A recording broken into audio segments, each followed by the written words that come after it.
Hi all, welcome to competitive cracker. ഞാൻ Chikkumon Philip. അപ്പോൾ നമ്മളോട് ഒരുപാട് ഉദ്യോഗാർത്ഥികൾ ഈ ഒരു കഴിഞ്ഞ CSEBയുടെ എക്സാം കഴിഞ്ഞപ്പോൾ ചോദിച്ചു, സാർ ഇനി സ്റ്റേറ്റ്മെൻറ്റ് ലെവൽ ചോദ്യങ്ങൾ മാത്രമായിരിക്കുമോ ഉണ്ടാവുക?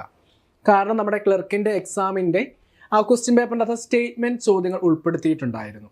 അല്ലെങ്കിൽ ആ ഒരു സ്റ്റേറ്റ്മെൻറ്റ് ചോദ്യങ്ങൾ നിങ്ങളെ കുറച്ച് അധികം പേരെങ്കിലും കുഴപ്പിച്ചിട്ടുണ്ട്, അല്ലെങ്കിൽ അവർക്ക് സമയം മാനേജ് ചെയ്യാനായിട്ടൊക്കെ പറ്റാത്തൊരു സാഹചര്യം ഉണ്ടായി എന്നൊക്കെ കുറേ പേര് നമ്മളോട് അഭിപ്രായം പറഞ്ഞിരുന്നു. അപ്പോൾ സ്റ്റേറ്റ്മെൻറ്റ് ചോദ്യങ്ങൾ എങ്ങനെ നമുക്ക് ആൻസർ ചെയ്യാം, സ്റ്റേറ്റ്മെൻറ്റ് ചോദ്യങ്ങൾ എക്സ്പെക്റ്റ് ചെയ്യാമോ, എങ്ങനെയായിരിക്കും സ്റ്റേറ്റ്മെൻറ്റ് ചോദ്യങ്ങൾ ഉണ്ടാവുക, ഇതാണ് നമ്മൾ ഇന്നത്തെ ഒരു ക്ലാസ് ഡിസ്കസ് ചെയ്യുന്നത്. അപ്പോൾ ഈ ഒരു വീഡിയോ സ്കിപ്പ് ചെയ്യാതെ എല്ലാവരും കാണുക. അപ്പോൾ നമുക്ക് ക്ലാസ്സിലോട്ട് പോകാം. ആദ്യത്തെ ചോദ്യം നോക്കാം. Consider the following statement and find out the statement that is correct. താഴെ തന്നിരിക്കുന്ന സ്റ്റേറ്റ്മെൻറ്റുകൾ പരിശോധിച്ചിട്ട് അതിൽ ശരിയായ സ്റ്റേറ്റ്മെൻറ്റ് ഏതാണെന്ന് തിരഞ്ഞെടുക്കുക. In case of deflation the RBI increases bank rate. ഡിഫ്ലേഷൻ്റെ സമയത്ത് RBI എന്ത് ചെയ്യുന്നു? ബാങ്ക് റേറ്റ് കൂട്ടുകയാണ് എന്നാണ് ഒന്നാമത്തെ സ്റ്റേറ്റ്മെൻറ്റ് പറയുന്നത്. രണ്ടാമത്തെ statement, at the time of inflation the central bank sell the securities in the market. ഇൻഫ്ലേഷൻ്റെ സമയത്ത് സെൻട്രൽ ബാങ്ക് എന്ത് ചെയ്യുന്നു? ആ സെക്യൂരിറ്റീസ് മാർക്കറ്റിൽ വിൽക്കുകയാണ് ചെയ്യുന്നത് എന്ന് പറയുന്നു. മൂന്നാമത്തെ സ്റ്റേറ്റ്മെൻറ്റ് പറയുന്നത്, at the time of inflation RBI decreases CRR. ഇൻഫ്ലേഷൻ്റെ സമയത്ത്, പണപ്പെരുപ്പത്തിൻ്റെ സമയത്ത് RBI CRR എന്ത് ചെയ്യുന്നു? കുറയ്ക്കുകയാണെന്നാണ് പറയുന്നത്. അപ്പോൾ ഈ തന്നിരിക്കുന്ന സ്റ്റേറ്റ്മെൻറ്റിൽ ഏത് സ്റ്റേറ്റ്മെൻ്റ് ആണ് ശരിയായിട്ടുള്ളത്? ഓപ്ഷൻ നോക്കാം. ഓപ്ഷൻ എ ബോത്ത് 1 and 2, 1ഉം 2ഉം ശരിയാണ് എന്നാണ് പറയുന്നത്. ഓപ്ഷൻ ബി പറയുന്നു ബോത്ത് 2 and 3, 2ഉം 3ഉം ശരിയാണെന്ന് പറയുന്നു. Option C only 3 is correct എന്നാണ് പറയുന്നത്. Option D only 2 is correct. നമുക്ക് ആൻസർ നോക്കാം. ഡിഫ്ലേഷൻ എന്ന് വെച്ചാൽ പണച്ചുരുക്കത്തിൻ്റെ സമയമാണ് അല്ലേ? ആ സമയത്ത് മാർക്കറ്റിൽ എന്തില്ല, പൈസയുടെ ഒരു ഫ്ലോ ഇല്ല, അത് ഒത്തിരി കുറവാണ്. ആ സമയത്ത് RBI എന്ത് ചെയ്യും? ബാങ്ക് റേറ്റ് എന്ത് ചെയ്യും? കുറയ്ക്കുകയാണ് ചെയ്യുന്നത്. ബാങ്ക് റേറ്റ് കുറയ്ക്കുകയാണ് ചെയ്യുന്നത്. അപ്പം ഒന്നാമത്തെ സ്റ്റേറ്റ്മെന്റ് എന്താണ്? തെറ്റാണ്. ഇനി രണ്ടാമത്തെ സ്റ്റേറ്റ്മെന്റ് നോക്കാം. At the time of inflation, പണപ്പെരുപ്പത്തിന്റെ സമയമാണ്. ആ സമയത്ത് RBI എന്ത് ചെയ്യും? സെക്യൂരിറ്റീസ് മാർക്കറ്റിൽ വിൽക്കും. എന്തിനു വേണ്ടിയിട്ടാണ്?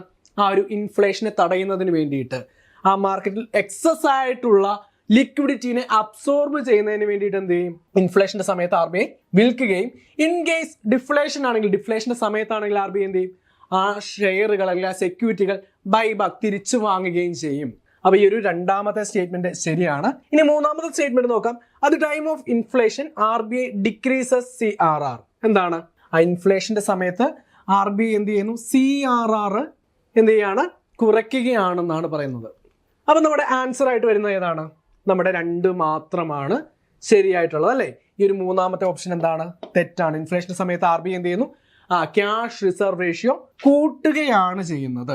അപ്പം നിങ്ങൾ ഇതൊരു സ്റ്റേറ്റ്മെന്റ് അല്ലെങ്കിൽ ഒരു 2 ബോക്സ് ആയിട്ട് നിങ്ങൾ വരയ്ക്കുക. ഇൻഫ്ലേഷൻ, ഡിഫ്ലേഷൻ, ഈ 2 കേസിലും RBI എങ്ങനെയാണ് ആക്ട് ചെയ്യുന്നത് എന്ന് നിങ്ങൾ എന്ത് ചെയ്യുക? ഒരു ടേബിൾ വരച്ച് മനസ്സിലാക്കി പഠിക്കുക. ഇനി നമുക്ക് അടുത്ത ചോദ്യത്തിലേക്ക് പോകാം. അടുത്ത ഒരു ചോദ്യം എന്ന് പറയുന്നത് നിങ്ങൾക്ക് നോക്കിക്കഴിഞ്ഞാൽ മനസ്സിലാവും, ഒരു മാച്ച് ദ ഫോളോവിങ് ആണ്. ഈ ഒരു ചോദ്യം ഡിസ്കസ് ചെയ്യുമ്പോൾ എങ്ങനെ നമുക്ക് ഓപ്ഷൻ എലിമിനേഷൻ മെത്തേഡ് പ്രാക്ടീസ് ചെയ്യാമെന്ന് ഞാൻ ജസ്റ്റ് ഒന്ന് പറഞ്ഞു തരാം. ഒന്നാമത്തെ ബോക്സ് എ എന്ന ബോക്സും ബി എന്ന ബോക്സും തമ്മിൽ മാച്ച് ചെയ്യുകയാണ് നമ്മൾ ചെയ്യേണ്ടത്. 1 റിപ്പോ റേറ്റ് പറയുന്നു, 2 reserve repo rate, 3 bank rate, 4 base rate. നമ്മളിനി ബോക്സ് ബി നോക്കുകയാണെങ്കിൽ ഇതിൻ്റെ എല്ലാത്തിനും എക്സ്പ്ലനേഷൻസ് ഉണ്ട്. എന്താണ് ബാങ്ക് റേറ്റ്, എന്താണ് ബേസ് റേറ്റ്, എന്താണ് റിപ്പോ റേറ്റ്, എന്താണ് റിവേഴ്സ് റിപ്പോ റേറ്റ് എന്നൊക്കെ എന്തുണ്ട്, അതിൻ്റെ എക്സ്പ്ലനേഷൻ ഉണ്ട്. അതിനെ കറക്റ്റായിട്ട് മാച്ച് ചെയ്യുക. ഇനി എൻ്റെ ഓപ്ഷൻ നോക്കിക്കഴിഞ്ഞാൽ നോക്കിക്കേ, 1A, 2B, 3C, 4D, അങ്ങനെ കുറേ ഓപ്ഷനും തന്നിട്ടുണ്ട്. ഇവിടെ എങ്ങനെ നമുക്ക് ഓപ്ഷൻ എലിമിനേഷൻ മെത്തേഡ്, എങ്ങനെ നമുക്ക് ബാക്കിയുള്ള ഓപ്ഷനുകൾ വെട്ടിക്കളഞ്ഞുകൊണ്ട് ആൻസറിലോട്ട് എത്താമെന്ന് നോക്കാം. ഇനിയിപ്പോൾ നമുക്ക് എന്താണ് റിപ്പോ റേറ്റ് എന്ന് നോക്കാം. എന്താണ്? It is the rate at which the RBI lends fund to commercial bank. RBI commercial ബാങ്കിന് പൈസ ലെൻഡ് ചെയ്യുമ്പോൾ RBI ചാർജ് ചെയ്യുന്ന ഒരു ഇൻട്രസ്റ്റിനെയാണ് നമ്മൾ എന്തെന്ന് പറയുന്നത്? റിപ്പോ റേറ്റ് എന്ന് പറയുന്നത്. അപ്പം നേരെ ഓപ്പോസിറ്റ്, റിവേഴ്സ് റിപ്പോ എന്ന് പറഞ്ഞാൽ എന്താണ്? Rate at which RBI borrows money from the commercial bank. RBI commercial ബാങ്കിൽ നിന്നും മണി ബോറോ ചെയ്യുമ്പോൾ അതെന്തിനു വേണ്ടിയിട്ടാണ്? ആ മാർക്കറ്റിലെ എക്സസ്, ആ ഒരു ലിക്വിഡിറ്റി കുറയ്ക്കുന്നതിനൊക്കെ വേണ്ടിയിട്ടാണെന്നല്ലേ? അപ്പം അതിന് ആ ബാങ്കുകൾക്ക് RBI കൊടുക്കുന്ന ഇൻട്രസ്റ്റ് ആണ് എന്ത്? റിവേഴ്സ് റിപ്പോ റേറ്റ് എന്ന് പറയുന്നത്. ഇനി ബാങ്ക് റേറ്റ് എന്താണ്? ബാങ്ക് റേറ്റ് എന്ന് വെച്ച് കഴിഞ്ഞാൽ It is the rate at which the central bank purchase or rediscount the bill of exchange and commercial papers of the commercial bank. അതായത് കൊമേഴ്ഷ്യൽ ബാങ്ക്സ് ഇഷ്യൂ ചെയ്യുന്ന bill of exchange അല്ലെങ്കിൽ commercial papers ഒക്കെ നമ്മുടെ central bank അല്ലെങ്കിൽ RBI purchase ചെയ്യുന്ന ആ ഒരു റേറ്റിനെ പറയുന്ന പേരാണ് എന്ത്? ബാങ്ക് റേറ്റ് എന്ന് പറയുന്നത്. ഇനി നമുക്ക് ഒന്നുകൂടി നോക്കിക്കഴിഞ്ഞാൽ ഒന്നിൻ്റെ കറക്റ്റ് ആയിട്ടുള്ള മാച്ച് ചെയ്തിരിക്കുന്ന ഏതാണ്? 1 D ആണ്, 2-ൻ്റേതാണ് 2A ആണ്, 3 B ആണ്, 4 C ആണ്. ഇങ്ങനെയുള്ളൊരു ഓപ്ഷൻ ഏതാണ്? 1 D, 2A, 3B, 4C. അപ്പോൾ നമ്മുടെ ഓപ്ഷൻ B ആണ് കറക്റ്റ് ആയിട്ടുള്ള ആൻസർ. നമ്മൾ ആദ്യം പറഞ്ഞായിരുന്നു അല്ലേ? നമുക്ക് അടുത്ത ചോദ്യം നോക്കാം. ഒരു സ്റ്റേറ്റ്മെന്റ് ലെവൽ ചോദ്യമാണ്. Find out the false statement. താഴെ തെറ്റായ സ്റ്റേറ്റ്മെന്റ് ഏതാണ് എന്നാണ് ചോദ്യം. ഇങ്ങനെ ഒരു ചോദ്യം വരുമ്പോൾ നിങ്ങൾ ആദ്യം എന്ത് ചെയ്യണം? ഫാൾസ് ആണെങ്കിൽ അത് ഇൻറ്റു ഒന്ന് മാർക്ക് ചെയ്യുക. ഇൻ കേസ് ട്രൂ ആയ സ്റ്റേറ്റ്മെന്റ് ആണെങ്കിൽ നിങ്ങൾ ഒരു ടിക്ക് ഇടുക.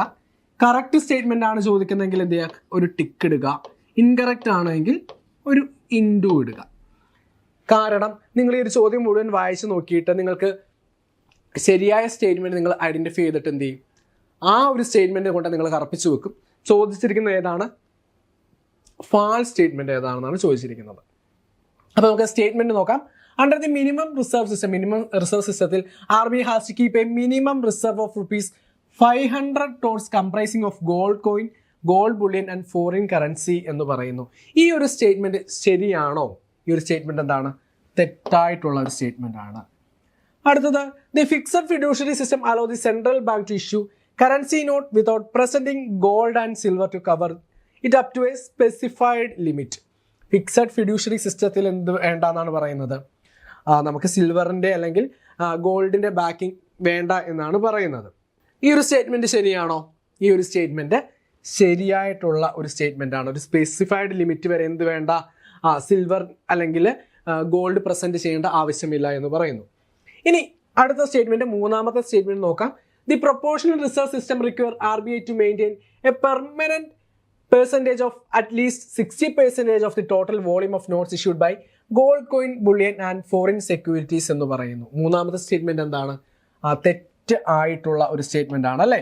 മൂന്നാമത്തെ സ്റ്റേറ്റ്മെന്റും തെറ്റായിട്ടുള്ള ഒരു സ്റ്റേറ്റ്മെന്റ് ആണ്. നമുക്ക് അടുത്ത സ്റ്റേറ്റ്മെന്റ് നോക്കാം. The proportional reserve system requires RBI to maintain a permanent percentage of at least 60% of the total volume of notes issued by gold coin, bullion and foreign securities എന്ന് പറയുന്ന മൂന്നാമത്തെ സ്റ്റേറ്റ്മെന്റ് അല്ലേ? ഈ ഒരു മൂന്നാമത്തെ സ്റ്റേറ്റ്മെന്റ് എന്താണ്? തെറ്റായിട്ടുള്ള ഒരു സ്റ്റേറ്റ്മെന്റ് ആണ്. ഇനി നാലാമത്തെ സ്റ്റേറ്റ്മെന്റ് ആണ് നമുക്ക് നോക്കാനായിട്ടുള്ളത്. RBI follows the fixed fiduciary system. RBI follow ചെയ്യുന്നത് ഫിക്സഡ് ഫിഡ്യൂഷ്യറി സിസ്റ്റം ആണ് എന്ന് പറയുന്നു. RBI ഫോളോ ചെയ്യുന്ന ഫിക്സഡ് ഫിഡ്യൂഷ്യറി സിസ്റ്റം ആണോ? അല്ല അല്ലേ? അപ്പൊ ഏത് സിസ്റ്റമാണ് RBI ഫോളോ ചെയ്യുന്നത് എന്ന് നിങ്ങൾ എന്ത് ചെയ്യുക? കമന്റ് ബോക്സിൽ ഒന്ന് രേഖപ്പെടുത്തിയിരിക്കുക. അപ്പൊ നാലാമത്തെ സ്റ്റേറ്റ്മെന്റും തെറ്റാണ്. അപ്പൊ നമുക്ക് തെറ്റായിട്ടുള്ള സ്റ്റേറ്റ്മെന്റ് ഏതൊക്കെയാണ്? ഒന്നാമത്തെ സ്റ്റേറ്റ്മെന്റ് തെറ്റാണ് നമ്മൾ പറഞ്ഞു. രണ്ടാമത്തെ സ്റ്റേറ്റ്മെന്റ് ശരിയാണ്. മൂന്നാമത്തെ സ്റ്റേറ്റ്മെന്റ് തെറ്റാണ്. നാലാമത്തെ സ്റ്റേറ്റ്മെന്റ് എന്താണ്? തെറ്റാണ്. അപ്പൊ തെറ്റായ സ്റ്റേറ്റ്മെന്റുകൾ 1, 3, 4 ആണ്. അപ്പൊ നമ്മുടെ ആൻസർ ഓപ്ഷൻ ഡി ആണ്. 1, 3, 4 തെറ്റായിട്ടുള്ള സ്റ്റേറ്റ്മെന്റ് ആണ്. ഇനി നമുക്ക് അടുത്ത ചോദ്യത്തിലേക്ക് പോകാം. അതും ഒരു സ്റ്റേറ്റ്മെന്റ് ലെവൽ ചോദ്യമാണ്. അപ്പൊ സ്റ്റേറ്റ്മെന്റ് ലെവൽ ചോദ്യങ്ങൾ നമുക്ക് സിമ്പിൾ ആയിട്ട് ആൻസർ ചെയ്യണമെങ്കിൽ, സമയം എടുക്കാതെ അല്ലെങ്കിൽ ഈസി ആയിട്ട് ആൻസർ ചെയ്യണമെങ്കിൽ ആ ക്വസ്റ്റ്യൻസ് കൃത്യമായി പ്രാക്ടീസ് ചെയ്യുക തന്നെ വേണം. അപ്പോൾ സ്റ്റേറ്റ്മെന്റ് ലെവൽ ചോദ്യങ്ങൾ നമുക്ക് ഇനി അടുത്ത എക്സാമുകൾക്ക് നമുക്ക് തീർച്ചയായിട്ടും എക്സ്പെക്ട് ചെയ്യാം. അപ്പോൾ അതിനുവേണ്ടി നിങ്ങൾ കൃത്യമായിട്ട് സ്റ്റേറ്റ്മെന്റ് ലെവൽ ചോദ്യങ്ങൾ പ്രാക്ടീസ് ചെയ്യണം. അത് എക്സാമിലൂടെയും അതുപോലെ ഓരോ ചോദ്യങ്ങൾ മനസ്സിലാക്കി വേണം നിങ്ങൾ എന്ത് ചെയ്യാനായിട്ട്? എക്സാമിന് പോകുവാനായിട്ട്. അപ്പോൾ അങ്ങനെ സ്റ്റേറ്റ്മെന്റ് ലെവൽ ചോദ്യങ്ങൾ ഉൾപ്പെടുത്തിക്കൊണ്ട് നമ്മളൊരു എക്സാം ബാച്ച് സ്റ്റാർട്ട് ചെയ്യുകയാണ്. ഇത്തവണ നമുക്കറിയാം 8 എക്സാമുകളാണുള്ളത്. ഈ 8 എക്സാമുകൾക്കും ബൂസ്റ്റർ ബാച്ചുകൾ കൊടുക്കുക എന്ന് പറയുമ്പം അത് ഇത്തിരി കോംപ്ലിക്കേഷൻസ് ആണ്. അതുകൊണ്ട് ഈ 8 എക്സാമുകൾക്ക് നിങ്ങളെ ഹെൽപ്പ് ചെയ്യുന്നതിന്, ഈ ഒരു 8 എക്സാമിന് ഹെൽപ്പ് ചെയ്യാൻ വേണ്ടിയിട്ട് നമ്മൾ എന്ത് കൊടുക്കുന്നു? നിങ്ങൾക്കൊരു എക്സാം ബാച്ച് തരികയാണ്. എന്താണ് നമ്മുടെ എക്സാം ബാച്ചിന്റെ പ്രത്യേകത? നമുക്കറിയാം ഡിസംബർ 29 സ്റ്റാർട്ട് ചെയ്യുന്ന എക്സാം നമുക്ക് എന്ന് വരെയുണ്ട്? ഇങ്ങനെ കറങ്ങി വന്ന് ഫെബ്രുവരി 14 വരെയുണ്ട്. ഈ ഫെബ്രുവരി 14 വരെയും വരുന്ന നമ്മുടെ എല്ലാ എക്സാമുകൾക്ക് നിങ്ങൾക്ക് കൃത്യമായി ക്വസ്റ്റ്യൻസ് ആൻസർ ചെയ്യുന്നതിന് വേണ്ടിയിട്ട് 1000-ലധികം ചോദ്യങ്ങൾ ഡിസ്കസ് ചെയ്തുകൊണ്ടായിരിക്കും നമ്മുടെ ഒരു എക്സാം ബാച്ച് വരുന്നത്. അപ്പം നമ്മുടെ ഫീച്ചേഴ്സ് എന്തൊക്കെയാണെന്ന് നിങ്ങൾക്ക് അറിയാമെങ്കിലും ഒരിക്കൽ കൂടി ഞാൻ പറയാം. നമ്മൾ ഈ ഒരു ലൈവ് സീരീസിൽ 1000-ലധികം റാങ്ക് മേക്കിംഗ് ചോദ്യങ്ങൾ, സ്റ്റേറ്റ്മെന്റ് ലെവൽ ചോദ്യങ്ങൾ ഉൾപ്പെടുത്തിക്കൊണ്ട് 1000-ലധികം ചോദ്യങ്ങൾ ഡിസ്കസ് ചെയ്യുന്നു. അതുപോലെ ഇംഗ്ലീഷിനും മാത്സിനും GK നമ്മൾ സ്പെഷ്യൽ ക്ലാസ് പ്രൊവൈഡ് ചെയ്യുന്നു. പൊതുവെ നമ്മുടെ CSEB ഉദ്യോഗാർത്ഥിനെ സംബന്ധിച്ച് ഒരു ഇത്തിരി ടഫ് വരുന്ന ഏരിയ എന്ന് പറയുന്നത് GK, ഇംഗ്ലീഷ്, മാത്സ് ആണ്. ആ ഒരു ഭാഗമാണ് അവരുടെ അല്ലെങ്കിൽ നിങ്ങളെ റാങ്ക് നിർണ്ണയിക്കുന്നത്, നിങ്ങളുടെ റാങ്കിലേക്ക് നയിക്കുന്നതും ഈ ഒരു ഭാഗമാണ്. അതിന് നമ്മൾ സ്പെഷ്യൽ ക്ലാസ്സുകൾ അറേഞ്ച് ചെയ്യുന്നു. പിന്നെ exam analysis and related fact discussion. ഓരോ എക്സാം കഴിയുമ്പോൾ ഡിസംബർ 29 എക്സാം കഴിഞ്ഞതിന് ശേഷം അടുത്ത എക്സാമിന് മുൻപ് നമ്മൾ എന്ത് ചെയ്യും, ഈ ഒരു എക്സാമിനെ കൃത്യമായി അനലൈസ് ചെയ്ത് ചോദ്യങ്ങൾ എവിടെ നിന്ന് വന്നു, അടുത്ത എക്സാമിന് എവിടെ നിന്ന് ചോദ്യങ്ങൾ വരാം എന്നൊരു അനാലിസിസ് നടത്തി അതിന് വേണ്ട ചോദ്യങ്ങൾ നമ്മൾ പ്രിപ്പയർ ചെയ്ത് അതിന് വേണ്ട ചോദ്യങ്ങൾ നിങ്ങളെ കൃത്യമായി പ്രാക്ടീസ് ചെയ്തുകൊണ്ടാണ് നമ്മുടെ ഓരോ എക്സാം കഴിയുമ്പോഴും നമ്മൾ ഇങ്ങനെ റിപ്പീറ്റ് ചെയ്തുകൊണ്ടേയിരിക്കും. പിന്നെ നിങ്ങൾക്ക് ലൈവ് ക്ലാസ്സുകളുണ്ട്, റെക്കോർഡഡ് ക്ലാസ്സുകളും അതിൻ്റെ PDF നോട്ടുകളും ഉണ്ട്. ഇൻ കേസ് ലൈവ് ക്ലാസ്സുകൾ നിങ്ങൾക്ക് മിസ്സായിട്ടുണ്ടെങ്കിൽ അതിൻ്റെ റെക്കോർഡ് വേർഷൻസ് നിങ്ങൾക്ക് അവൈലബിൾ ആയിരിക്കും. മെന്റർഷിപ്പ് ക്ലാസ് ഉണ്ടാവും, മോക്ക് എക്സാം ഉണ്ടാവും. അങ്ങനെ ഒരുപാട് ഫീച്ചേഴ്സ് നമ്മുടെ ഈ ഒരു ബാച്ചിനുണ്ട്. അപ്പോൾ അഡ്മിഷൻ എടുക്കാൻ താല്പര്യമുള്ളവർ ആരെങ്കിലും ഉണ്ടെങ്കിൽ ഈ ഒരു നമ്പറിൽ കോൺടാക്ട് ചെയ്യുക. 89 21 44 0580 എന്നതാണ് നമ്പർ. ഈ നമ്പർ നിങ്ങൾക്ക് കോൺടാക്ട് ചെയ്തിട്ട് എക്സാം ബാച്ചിൻ്റെ ഡീറ്റെയിൽസ് അറിയാനാണ് എന്ന് പറഞ്ഞു കഴിഞ്ഞാൽ നിങ്ങൾക്ക് എന്ത് ചെയ്യാം, ഈ ഒരു ബാച്ചിനെ കുറിച്ച് കൂടുതൽ ഡീറ്റെയിൽസ് അറിയാൻ പറ്റും. അതുപോലെ അഡ്മിഷൻ എടുക്കുവാനായിട്ട് പറ്റും. അപ്പോൾ ഈ ഒരു സമയത്ത് നമ്മുടെ ചാനൽ ആരെങ്കിലും സബ്സ്ക്രൈബ് ചെയ്യാതെ കാണുന്നുണ്ടെങ്കിൽ നമ്മുടെ ചാനൽ ഒന്ന് സബ്സ്ക്രൈബ് ചെയ്തേക്കുക. അതുപോലെ ഇൻസ്റ്റാഗ്രാം ചാനലിൻ്റെ ലിങ്ക് ഞാൻ ചെയ്യാം, കമൻറ്റ് ബോക്സിൽ കൊടുക്കാം, അത് നിങ്ങളൊന്ന് ഫോളോ ചെയ്യണം. പിന്നെ നമുക്ക് സ്റ്റഡി ഗ്രൂപ്പുകളുണ്ട്. ആ സ്റ്റഡി ഗ്രൂപ്പുകളോട്ട് ജോയിൻ ചെയ്യാനായിട്ട് അതിൻ്റെ വാട്സപ്പ് ഗ്രൂപ്പിൻ്റെ ലിങ്ക് ഞാൻ എന്ത് ചെയ്യാം, കമൻറ്റ് ബോക്സിൽ കൊടുക്കാം. നിങ്ങൾ ആ ഒരു ഗ്രൂപ്പിൽ കൂടി ഒന്ന് ജോയിൻ ചെയ്തേക്കാം. നമുക്ക് അടുത്ത ചോദ്യം നോക്കാം. Which of the following is not a correct statement? താഴെ തന്നിരിക്കുന്നതിൽ ഏതാണ് കറക്റ്റ് ആയിട്ടുള്ള സ്റ്റേറ്റ്മെന്റ് അല്ലാത്തത്? ചോദിക്കുന്നത് തെറ്റായ സ്റ്റേറ്റ്മെന്റ്, ഇൻകറക്റ്റ് സ്റ്റേറ്റ്മെന്റ് ആണ് ചോദിക്കുന്നത്. Option A, only scheduled bank are to maintain cash reserve under section 42 of RBI act. RBI ആക്ടിന്റെ സെക്ഷൻ 42 പ്രകാരം എന്ത് ക്യാഷ് റിസർവ് മെയിൻറ്റെയിൻ ചെയ്യുന്ന ഷെഡ്യൂൾഡ് ബാങ്കുകൾ മാത്രമാണ് എന്നാണ് പറയുന്നത്. ഇനി അടുത്തത്, non scheduled bank are to maintain cash reserve under section 18 of BR act. BR ആക്ടിന്റെ സെക്ഷൻ 18 പ്രകാരം ക്യാഷ് റിസർവ് മെയിൻറ്റെയിൻ ചെയ്യണമെന്ന്, നോൺ ഷെഡ്യൂൾഡ് ബാങ്കുകൾ ക്യാഷ് റിസർവ് മെയിൻറ്റെയിൻ ചെയ്യണമെന്ന് പറയുന്നു. ഓപ്ഷൻ സി പറയുന്ന additional cash reserve can be prescribe to be kept by central government. Additional cash reserve keep ചെയ്യണമെന്ന് central government എന്ത് ചെയ്യുന്നു, പ്രിസ്ക്രൈബ് ചെയ്യുന്നു എന്ന് പറയുന്നു. Option D, interest is required to paid by RBI on cash balance maintained with it under section 24 of BR act. Section 24 of BR act പ്രകാരം interest required to paid by RBI on cash ബാലൻസിനെ കുറിച്ചാണ് പറയുന്നത് എന്നാണ് പറയുന്നത്. അപ്പോൾ ഇതിൽ ഏത് statement ആണ് തെറ്റായിട്ടുള്ളത്? ഒരു സംശയം വേണ്ട, ഏതാണ്? ഓപ്ഷൻ ഡി ആണ്. ഈ പറഞ്ഞിരിക്കുന്ന ഓപ്ഷൻ എയും ബിയും സിയും എന്താണ്, ശരിയായ സ്റ്റേറ്റ്മെന്റ് ആണ് അല്ലേ. ഈ ഒരു ക്യാഷ് റിസർവിനെ കുറിച്ച് പറയുന്ന RBI ആക്ടിന്റെ സെക്ഷൻ ഏതാണ്? 42 ആണ്. നോൺ ഷെഡ്യൂൾഡ് ബാങ്കുകൾ ക്യാഷ് റിസർവ് മെയിൻറ്റെയിൻ ചെയ്യണമെന്ന് പറയുന്നത് BR ആക്ടിന്റെ സെക്ഷൻ 18 ഇനി additional cash reserve can be prescribe to keep by central government. ഈ ഒരു 3 സ്റ്റേറ്റ്മെന്റുകളും ശരിയാണ്. അപ്പോൾ തെറ്റായിട്ടുള്ള സ്റ്റേറ്റ്മെന്റ് ഓപ്ഷൻ ഡി ആണ് എന്ന് മനസ്സിലാക്കുക. ഇനി അടുത്ത ചോദ്യത്തിലേക്ക് നമുക്ക് പോയാലോ. Consider the following statement regarding credit control and find out the true statement. നിങ്ങൾ ക്രെഡിറ്റ് കൺട്രോളുമായി ബന്ധപ്പെട്ട ഈ ഒരു സ്റ്റേറ്റ്മെന്റുകൾ വായിച്ച് നോക്കിയിട്ട് ശരിയായ സ്റ്റേറ്റ്മെന്റ് ഏതാണ് എന്ന് എന്ത് ചെയ്യുക, ഐഡന്റിഫൈ ചെയ്യുക. ഒന്നാമത്തെ statement, RBI control the credit with the twin objective of checking inflation and facilitating economic development of the country. എന്താണ് ക്രെഡിറ്റ് കൺട്രോൾ എന്തിനു വേണ്ടിയിട്ടാണ്? പ്രധാനമായി 2 ഒബ്ജക്റ്റീവിന് വേണ്ടിയിട്ടാണെന്നാണ് പറയുന്നത്. എന്തിനാണ്? ഇൻഫ്ലേഷൻ തടയുക, അതുപോലെ തന്നെ എക്കണോമിക് ഡെവലപ്മെന്റ്, രാഷ്ട്രത്തിന്റെ എക്കണോമിക് ഡെവലപ്മെന്റിന് വേണ്ടിയിട്ടുമാണ് എന്ന് പറയുന്ന ഒരു സ്റ്റേറ്റ്മെന്റ് ശരിയാണോ? രണ്ടാമത്തെ statement, credit control is done to stabilise the money market among other factors എന്ന് പറയുന്നു രണ്ടാമത്തെ സ്റ്റേറ്റ്മെന്റ്. മൂന്നാമത്തെ statement, to control credit RBI make use of both quantitative and qualitative weapon.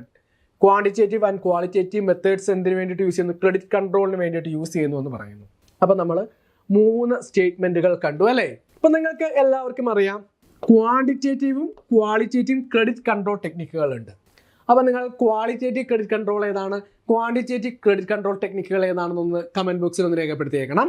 അപ്പോൾ ഈ തന്നിരിക്കുന്ന എല്ലാ സ്റ്റേറ്റ്മെന്റും എന്താണ്, ശരിയാണ് അല്ലേ.